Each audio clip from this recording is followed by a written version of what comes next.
Welcome back to my channel. ಹೊಸದಾಗಿ channel ನೋಡ್ತಾ ಇದ್ದರೆ ಸಬ್ಸ್ಕ್ರೈಬ್ ಮಾಡಿಕೊಂಡು ಸಪೋರ್ಟ್ ಮಾಡಿ. ಸಚ್ಚಿದಾನಂದ ಸಾಯಿನಾಥ್ಗೆ ನಮಸ್ಕಾರ ಮಾಡುತ್ತಾ ಸಾಯಿನಾಥರ ಅನುಗ್ರಹ ಎಲ್ಲರ ಮೇಲೂ ಇರಲಿ ಅಂತ ವಿಡಿಯೋ ಪ್ರಾರಂಭ ಮಾಡ್ತಾ ಇದ್ದೀನಿ.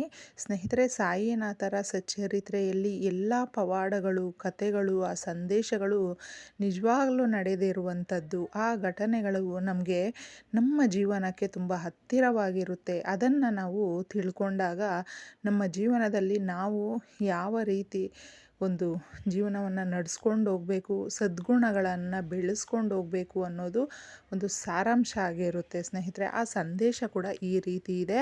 ಒಬ್ಬ ತಾಯಿ ಇರ್ತಾಳೆ. ಆ ತಾಯಿಯನ್ನು ಮಕ್ಕಳು ಅಂದರೆ ಮಗ ಸೊಸೆ ಸರಿಯಾಗಿ ನೋಡ್ಕೊಳ್ತಾ ಇರೋದಿಲ್ಲ. ಯಾವಾಗಲೂ ಅಷ್ಟೇ ಏನು ಬೇಕಾದರೂ ಬೈಯೋದು, ಮಾತಾಡೋದು. ಹಿರಿಯ ಜೀವಿ ತುಂಬ ನೋವುಪಟ್ಟಿರ್ತಾಳೆ. ಒಂದು ದಿನ ಮಾತಾಡ್ತಾ ಇರ್ತಾರೆ ಮಗ ಸೊಸೆ. ಇನ್ನು ಈ ತಾಯಿನ ನಾವು ಅನಾಥಾಶ್ರಮಕ್ಕೆ ಸೇರಿಸ್ಬಿಡೋಣ, ಎಲ್ಲಾದರೂ ಹಾಕ್ಬಿಡಿ, ನಾನು ನಿಮ್ಮ ತಾಯಿ ಹತ್ರ ಬದುಕೋದಕ್ಕಾಗೋದಿಲ್ಲ, ನಾವಿಬ್ಬರು ಒಂದೇ ಮನೆಯಲ್ಲಿ ಇರೋದಕ್ಕಾಗೋದಿಲ್ಲ ಅಂತೆಲ್ಲ ಮಾತಾಡೋದನ್ನು ಆ ತಾಯಿ ಕೇಳಿಸ್ಕೊಳ್ತಾಳೆ. ಕೇಳಿಸ್ಕೊಂಡು ಬಟ್ಟೆ ಬರೆ ಅದು ಏನಿರುತ್ತೋ ಆ ತಾಯಿದು ಅದನ್ನು ತಗೊಂಡು ಆಸ್ತಿನೆಲ್ಲನೂ ಬಲವಂತವಾಗಿ ಆ ಮಗನು ಬರೆಸ್ಕೊಂಡಿದ್ರೂ ಆ ತಾಯಿ ಏನು ಮಾಡದೆ ನನ್ನ ಕೈಯಲ್ಲೇ ಆಗೋದಿಲ್ಲ ಅಂತಂದ್ಬಿಟ್ಟು ಮನೆ ಬಿಟ್ಟು ಹೋಗುವಂಥ ಪರಿಸ್ಥಿತಿ ಬಂದುಬಿಡುತ್ತೆ. ಆ ತಾಯಿಗೆ ಊಟ ನೀರು ಏನೂ ಇರೋದಿಲ್ಲ. ತುಂಬ ಸುಸ್ತಾಗಿ ನಿಶಕ್ತಿಯಿಂದ ಒಂದತ್ರ ತಲೆ ಸುತ್ತು ಬಿದ್ದೋಗ್ಬಿಟ್ಟಿರ್ತಾಳೆ. ಆ ಬಿದ್ದೋದಾಗ ಯಾರೋ ಒಬ್ಬರು ಎಷ್ಟು ಒಳ್ಳೆಯವರು ಇರ್ತಾರೆ, ಅಷ್ಟೇ ಕೆಟ್ಟವರು ಕೂಡ ಇರ್ತಾರೆ. ಅದರಲ್ಲಿ ಆ ತಾಯಿ ಅಂಗಡಿಗೆ ಬಂದಾಗ ಈ ಹಿರಿಯ ಜೀವಿ ಬಿದ್ದೋಗಿರೋದನ್ನು ನೋಡಿ ಒಬ್ಬರ ಸಹಾಯದಿಂದ ಮನೆಗೆ ಕರ್ಕೊಂಡೋಗಿ ಮಲಗಿಸ್ತಾಳೆ. ಸ್ವಲ್ಪ ನೀರನ್ನು ಮುಖದ ಮೇಲೆ ಹಾಕಿ ಪ್ರೋಕ್ಷಣೆ ಮಾಡಿದಾಗ ಆ ತಾಯಿಗೆ ಒಂಚೂರು ಎಚ್ಚರಿಕೆ ಆಗುತ್ತೆ. ನೋಡಿದ್ರೆ ಮೈಯೆಲ್ಲ ಬಿಸಿಯಾಗಿರುತ್ತೆ, ತುಂಬ ನಿಶಕ್ತಿಯಿಂದ ಇರ್ತಾಳೆ. ಬೇಗ ಬೇಗ ಒಂದು ಲೋಟ ಹಾಲನ್ನು ಕಾಯಿಸ್ಕೊಂಡು ಬಂದು ಆ ತಾಯಿನ ಎಬ್ಬರಿಸಿ ಸ್ವಲ್ಪ ಕುಡಿಸ್ತಾಳೆ. ಒಂದೇ ಒಂಚೂರು ಚೇತರಿಕೆ ಆಗಿ ಸ್ವಲ್ಪ ಕಣ್ಣು ತೆರೆದು ನೋಡ್ತಾಳೆ. ಆಗ ಗಂಡ ಮಕ್ಕಳು ಎಲ್ಲ ಸ್ವಲ್ಪ ವಿಚಿತ್ರವಾಗಿ ನೋಡ್ತಾರೆ. ಅವರು ಯಜಮಾನರು ಕೇಳ್ತಾರೆ, ಯಾರಮ್ಮ ಇವರು ಅಂತ. ಆಮೇಲೆ ಗೊತ್ತಿಲ್ಲ, ಈ ಥರ ನನ್ನ ಅಂಗಡಿಗೆ ಹೋದಾಗ ಅಲ್ಲಿ ಬಿದ್ದಿದ್ರು, ನಂಗೆ ತುಂಬ ನೋವಾಯಿತು, ಅದಕ್ಕೆ ಮನೆಗೆ ಕರ್ಕೊಂಡು ಬಂದೆ ಅಂತ ಹೇಳಿದಾಗ ಅವ್ರ ಯಜಮಾನರು ಪರವಾಗಿಲ್ಲ, ಅವ್ರಿಗೆ ಸ್ವಲ್ಪ ನೀನೇನಾದರೂ ಹಾಲು ಊಟ ಏನಾದರೂ ಕೊಡು ಅಂತ. ಮಕ್ಕಳು ಕೇಳಿದಾಗ ನಿಮಗೆ ಅಜ್ಜಿ ಆಗಬೇಕು ಅಂತಲೇ ಹೇಳ್ತಾರೆ. ಸರಿ, ಮಕ್ಕಳು ಗಂಡ ಸ್ಕೂಲು ಕೆಲಸ ಅಂತಂದ್ಬಿಟ್ಟು ಹೋದಾಗ ಸ್ವಲ್ಪ ಕಾಲ ಅಂದರೆ ತುಂಬ ನಿಶಕ್ತಿಯಾಗಿರೋದ್ರಿಂದ ಸ್ವಲ್ಪ ಹಾಲು ಕುಡ್ದಿದ್ದಕ್ಕೆ ಆ ತಾಯಿ ಹಂಗೆ ನಿದ್ದೆ ಮಾಡಿಬಿಡ್ತಾಳೆ.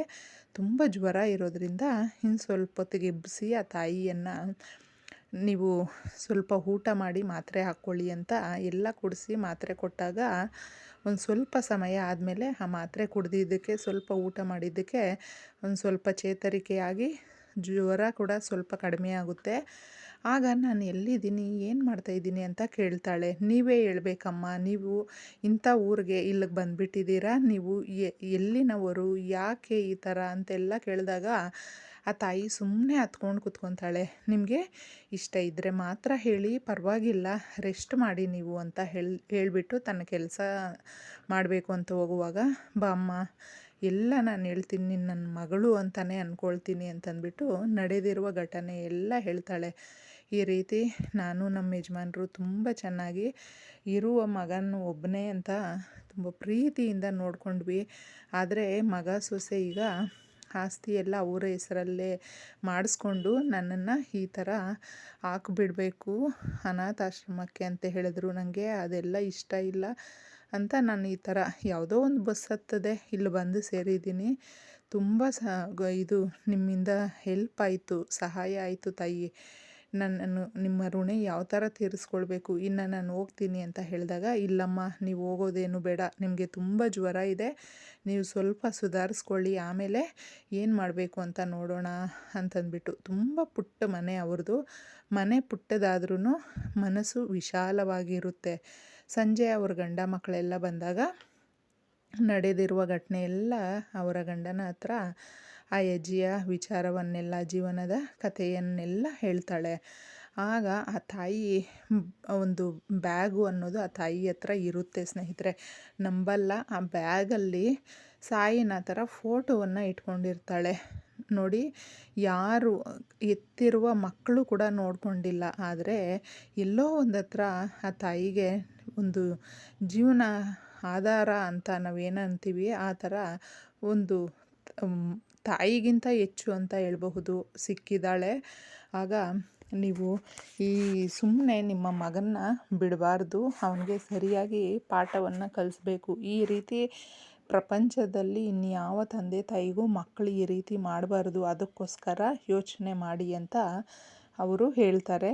ಹೌದು, ನನ್ನನ್ನು ಇಷ್ಟು ಅನ್ಯಾಯವಾಗಿ ನಡೆಸ್ಕೊಂಡಿದ್ದಾನೆ ಅಂತಂದ್ಬಿಟ್ಟು ಎಲ್ಲವೂ ಆ ಸಾಯಿನಾಥರೇ ಯಾವ ಥರ ನನಗೆ ದಾರಿ ತೋರಿಸ್ತಾರೋ ನಾನು ಆ ಥರ ನಡೀತೀನಿ ಮಗು ಅಂತಂದ್ಬಿಟ್ಟು ಮೇಲ್ ಮಾಡಿಕೊಂಡು ಎಲ್ಲ ಸ್ವಲ್ಪ ಸುಧಾರಿಸ್ಕೊತಾಳೆ ಸ್ನೇಹಿತರೆ. ತುಂಬ ಚೆನ್ನಾಗಿ ಆ ತಾಯಿಗೆ ಬಟ್ಟೆ ಹೊಲಿಯುವ ಕೆಲಸ ಅದು ಇದೆಲ್ಲ ಬರುತ್ತೆ. ಆಗ ಆ ಮನೆಯವರು ತುಂಬ ಬಡವರಾಗಿರ್ತಾರೆ. ನಾನು ಕೂಡ ಬಟ್ಟೆ ನಿನಗೆ ಸಹಾಯ ಮಾಡ್ತೀನಮ್ಮ ಹೊಲ್ದು ಅಂತಂದ್ಬಿಟ್ಟು, ಇಲ್ಲ ಬೇಡ ಅಂತ ಹೇಳಿದಾಗ, ಇಲ್ಲ ಇಲ್ಲ ನಾನು ನಿನ್ನ ತಾಯಿ ಥರ ಅಲ್ವಾ, ನೀನು ನನ್ನ ಮಗಳು, ನಾನು ನಿನಗೆಲ್ಲ ಸಹಾಯ ಮಾಡ್ತೀನಿ ಅಂತಂದ್ಬಿಟ್ಟು ದಿನದಿಂದ ದಿನಕ್ಕೆ ಮಕ್ಕಳನ್ನ ಕರ್ಕೊಂಡು ಬರೋದು, ಹೋಗೋದು, ಬಟ್ಟೆ ಹೊಲ್ಕೊಡೋದು, ಈ ಥರ ಸಹಾಯಕ್ಕೆ ನಿಂತ್ಕೊಂಡು ಸ್ವಲ್ಪ ದಿನದಲ್ಲೇ ಅವರು ತುಂಬ ಚೆನ್ನಾಗಿ ಆಗ್ತಾರೆ ಸ್ನೇಹಿತರೆ. ಆ ತಾಯಿ ಯಾರನ್ನ ನಂಬಿರ್ತಾಳೆ? ಸಾಯಿನಾಥರನ್ನು ನಂಬಿರ್ತಾಳೆ. ಪ್ರತಿನಿತ್ಯ ಒಂದನ್ನು ಫಾಲೋ ಮಾಡ್ತಾನೇ ಇರ್ತಾಳೆ ಸ್ನೇಹಿತರೆ. ಯಾವಾಗಲೂ ಸಾಯಿನಾಥರ ಅಷ್ಟೋತ್ತರ ಹೇಳ್ಕೊಳ್ತಾ ಇರ್ತಾಳೆ. ಆ ಶಕ್ತಿ ಆ ತಾಯಿಗೆ ಬರೋದಕ್ಕೆ ನೋಡಿ ಎಷ್ಟೊಂದು ಧೈರ್ಯ ಇದೆಲ್ಲ ಕೂಡ. ಆಮೇಲೆ ಅಮಾವಾಸ್ಯೆ ದಿನಗಳಲ್ಲಿ ತನ್ನ ಮಗಳು ಅಂತ ತಿಳ್ಕೊಂಡಿರ್ತಾಳಲ್ವ, ಆ ಮಗಳಿಗೆ ತಿಳಿಸ್ತಾಳೆ ಸ್ನೇಹಿತರೆ ಈ ಹಿರಿಯ ಜೀವಿ, ಅಮ್ಮ ಮಗು, ನಿನಗೆ ಯಾರು ಹಿರಿಯರು ಹೇಳ್ಕೊಟ್ಟಿರೋದಿಲ್ಲ, ನಾನೀಗ ಹೇಳ್ಕೊಡ್ತೀನಿ ಪ್ರತಿ ಅಮಾವಾಸ್ಯೆನಲ್ಲೂ.